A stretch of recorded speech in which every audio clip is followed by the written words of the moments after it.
দুটো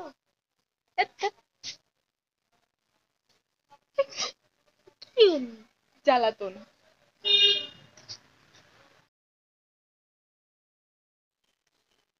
So hey guys, welcome back to our another vlog video. তো আজকে আমরা বাড়ির গাছের চাল কুমড়ো পারবো, সেটা তোমাদের সাথে শেয়ার করব। চলো, ও বেরিয়ে গেছে লগা নিয়ে, আর কি কি নেবে।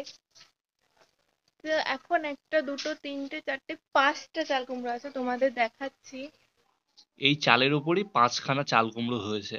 তো এই চালের ওপর থেকে চাল কুমড়োগুলো পাড়বো। আর পাড়তে, পাড়তে একটা চাল কুমড়ো তো এত তাড়াতাড়ি গড়িয়ে আসছিল, ভাবছিলাম যে এক্ষুনি হয়তো মাটিতে পড়ে ফেটে যাবে। তাই তাড়াতাড়ি ধরার জন্য আমি যাচ্ছিলাম, কিন্তু না, সহ্য হলো না। আমি ধরবো করে লাফাচ্ছিল। আর একটা চাল কুমড়ো এনেই হাঁপাচ্ছে। একটা উদ্ধার করেছি, আরো চারটে আছে, এখানে রাখি। বাবা গো, দুটো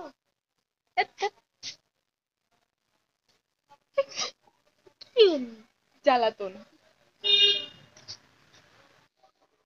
একটা পাড়া হয়েছে, আর দেখো এখনো চারটে রয়েছে, উপরে তিনটে আর কাছে রয়েছে একটা।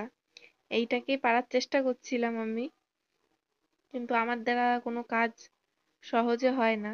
মনে হচ্ছিল সব টালিমালি ভেঙে নিয়ে চলে আসবো, এরম ভাবে পারার চেষ্টা করছিলাম। শেষ অব্দি আমার দ্বারা আর হলো না, ওকেই হাত লাগাতে হলো।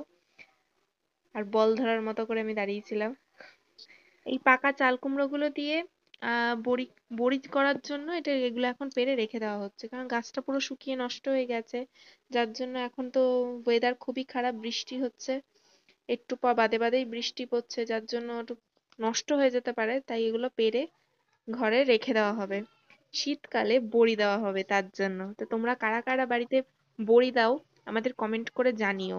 এগুলো আমার মা নেবে, একটা নেবেই বলেছিল, তা সেখানে বাপি চারটে চাল কুমড়ো, সরি পাঁচটা চাল কুমড়ো পাকিয়েছে। 5 বস্তা বড়ি করব আমরা। আর চাল কুমড়ো দিয়ে আরো অনেক কিছু হয় জানি, মোরব্বা টোরব্বা এসব হয়, তা এসব আমাদের বাড়িতে খুব একটা করার চল নেই। এই শীতকালে বড়ি দেওয়া এটাই একটা চাল কুমড়ো দিয়ে হয়ে থাকে। আমার মা দেয়, এ বাড়িতেও দেওয়া হয়, যার জন্য এই চাল কুমড়ো গুলো এখন নামিয়ে রাখা হলো। এবার চালটাকে পরিষ্কার করে নেওয়া হবে, শুকনো যে গাছের ইয়ে ডাল না কি বলে, এগুলো সব পরিষ্কার করে দেওয়া হবে এখন।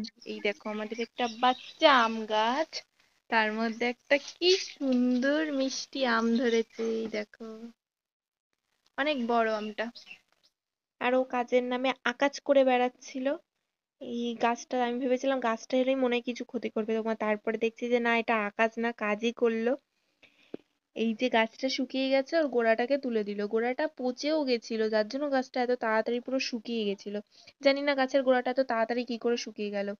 আর তার থেকে বড় একটা বিষয় তোমরা দেখো, এখানে 5টা চাল কুমড়ো আমাদের গাছের থেকে পাড়া হলো, তার মধ্যে 4টে চাল কুমড়োই ও আমার হাতে ধরিয়ে দিল। কারণ সারাদিন তো তুমি কোনো কাজ করো না। সারাদিন যদি কোনো কাজ করতে, তাহলে মানা যেত। তাই বলে ও আমার হাতে, আমি একটা বাচ্চা মেয়ে, ও আমার হাতে মানে দুটো হাতে দুটো দুটো করে 4টে চাল কুমড়ো ধরিয়ে দিয়েছে। এগুলো আমি মানে বয়ে নিয়ে যেতে পারছিলাম না, আমার হাত পুরো লাল হয়ে গেছিল। আর ও ওইগুলো হচ্ছে ছোট, ঠিক আছে? আর আমি যেটা সব থেকে বড়, দেখেছো? আমার একটা তোমার চারটের সমান। আর একটা নিয়ে তখন ঢ্যাং ঢ্যাং ঢ্যাং ঢ্যাং করতে করতে আসছিল, আমার একদম শরীরটা মানে একদম গা জ্বলে যাচ্ছে, মনে হচ্ছিল কোনো তোমার মাথায় আমি ওই চাল কুমড়োটা ফাটিয়ে ফেলি। একটা আগুন ধরাবে তার জন্য দেশলাই আনার জন্য 14 বার আমাকে ডাকছে। একটা আগুন ধরানোর জন্য দেশলাইটাও নিজে নিজে মানে নিয়ে নিতে পারে না, সবকিছুতে আমাকে দরকার। তার কেন বাবা, নিজে একটা কাজ করছো তাহলে সেটা ঠিকঠাক ভাবে করো। মিস্ত্রি আর লেবারের পার্থক্যটা তুমি হয়তো জানো না। আমি মিস্ত্রি, তুমি লেবার। আর লেবারের যা কাজ তাই তোমাকে করতে হবে। তো ও কাজ করতে থাকুক, আর আমি যাই, স্নানে যাই, অনেক বেলা হয়ে গেছে, তার উপর আকাশে মেঘ করছে, মেঘও ডাকছে।